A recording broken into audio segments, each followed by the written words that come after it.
Hello and welcome to week 7, our last and final week. This week we are going to talk about assessments, particularly in science. So our agenda is looking at the different types, then looking at strategies, particularly informal assessments, and then application that I have used in the classroom that's been successful. So first off, and some of you might have already seen these, but we're just going to do a little quick overview of them. So formal versus informal. Formal is looking at the student's weaknesses and strengths, and oftentimes these are graded. So again, either standardized, quiz, test, formal, presentation. Today we're going to look more at informal, and these are very flexible. They're not as structured, let's say. And I tried to find fun, informal ways to see where my students were. So I always knew all right, we need to hit on this topic again, or this academic vocabulary is not as clear for some as others. So today we're going to look at informal ways to assess students, particularly in science. So here are some strategies. I love the Paige-Keeley assessment probes, and that's part of your assignment for this week. These are already done, but they are great just questions, and the students have to come up with their own thinking and their own theory. And we're going to go through each one of these. 2 truths and a lie. You might have played that game growing up, but you can also use it for content. Spoons is another card game that I turned into an academic game that my students begged me to play. So anytime we had downtime, I always had different spoon games that I had created for them to play. Making a product. Okay, once they've learned some of the instruction, then they can make a product based on the concepts and academic vocabulary. Another one is task cards. There are bukus of task cards right at your fingertips. If you don't like the task cards, then you can make your own. I did that oftentimes with SchoolNet questions, which is where the Science EOG used some of their questions. And then online resources. We used quizzes and Gimkit all the time, and the kids loved it, but it was just them answering questions, but they made it into a game. So they loved it, but I also knew, all right, who are my kids that struggled? So assessment probes. Here is one example with the apple tree over here. So they have different people, and the students have to pick which person they think and then explain. So many times I didn't have them actually give them the sheet and make it super formal. I would just project it on the board, and then we'd have discussions, and I would have them pick somebody that they thought was correct, and then they collaborated with others. And they almost had a Socratic seminar of who was right. And in Paige-Keeley's assessment probe book and resources online, she gives you the answers and reason why and all of that. So it's a great resource, but you can find them all online. And I've given you one of the books that I found online. All right, here is 2 truths and a lie that I used when we were talking about genetics. So the students, so it was game 1, game 2, game 3, game 4, game 5.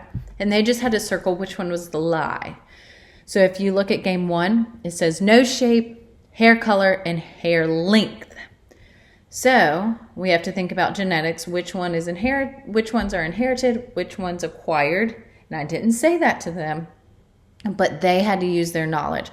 So in this case, the lie would be hair length, because that's an acquired trait or a learned trait. Okay, so you just give 3 characteristics, 2 of which are true. You can also do this with vocab and have a definition, a scenario, and then maybe an illustration of it. But they love 2 truths and a lie.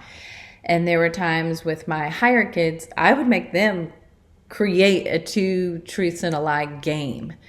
And they thought that was the best thing because they would trade with their friends. I'm like, y'all don't realize how much academic vocabulary you are using and having to think about. And next one is spoons. So I do not like to purchase things off of teachers, pay teachers. Teachers don't make a lot. So I created my own. So this is part of it. And if you've never played spoons, you need to play it. So with spoons, they would have cards and you pick one up. If you don't need it, then you pass it to the next person. And there's 5 people playing, there's 4 spoons in the middle. And once you get a match, so the skeletal system, then it has the definitions and what it does, then it has the body parts, and then it has the picture. Because all of these things the 5th graders needed for the science EOG. So once they had 4 of a kind or 4 of a system, then they would take a spoon. And if you saw somebody take a spoon, then you would also have to take a spoon. If you didn't get a spoon, you were out. But it's a great way for them to quickly know which system is which without them realizing that you're being tested on these different systems. So I also had the circulatory, the digestive, and the nervous system. So there were 6 systems that they had to know. And then here's a product. This was actually from my classroom. You can see these students down here. We had a little fashion designer. I was always trying to put in different careers. And so these were their parameters. They had to demonstrate their knowledge of the respiratory system, and somebody from their group had to be their model. So in this picture, you can see the models of the respiratory system. And you wanted as much detail as possible. But if you notice, yes, I gave them a picture, but the previous slide, before they even got started, I did not have a picture. Previous slide for them, sorry, not in this presentation. But they had to do it on their own, and then at the end, we kind of went over it. And then the last one were task cards. So again, it's kind of hard to see, but on these little leaves, we had all Jurassic Park Day. On these leaves, they had task cards. You would never know that they're just answering questions by their engagement, but because it's different, then they want to do these task cards. I've also done like a snowball fight where they had task cards, and I was like, 1, 2, 3, snowball fight. And they balled up their task card and threw it across the room. It's paper. It's not that big of a deal. And then they had 3 seconds to get a task card, and they had to answer it. I did that in math, science, all of them. But instead, they thought it was a fun snowball fight, but in actuality, they were just they were playing and answering questions. I didn't do a slide on all the different resources online, but there's so many different resources. Quizzes, Gimkit were two of the favorites among my students. So again, this week we are finishing up with Paige Keeley's assessment probes. So if you have any questions, please feel free to reach out. But I hope you have enjoyed this semester. If you have any questions about science, please reach out. It is truly my passion. I love it. And I also want kids engaged and love to learn. So I am here for you if you ever need me. Have a great rest of your semester.